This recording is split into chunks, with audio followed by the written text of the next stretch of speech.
Naniniwala ang PNP na magiging maayos ang kanilang paghahanda sa eleksyon sa Mayo kumpara noong nakaraang eleksyon. Ayon kay PNP Chief Ricardo Marquez, puspusan na ang kanilang mga ginagawang paghahanda para matiyak ang ligtas at mapayapang eleksyon.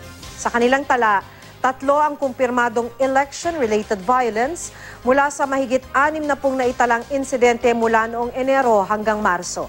9 na probinsya naman ang idineklarang areas of concern.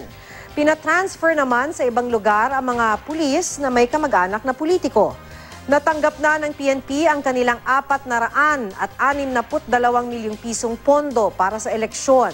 Pero hindi raw ito sapat dahil 800 milyong piso ang kanilang hinihingi. Sa kabila niyan, tiniyak ng PNP na hindi maapektuhan ang kanilang serbisyo sa eleksyon. We have seen significant efforts on the ground.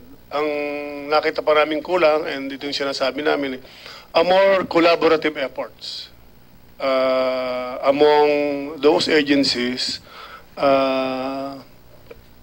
deputized by the COMELEC.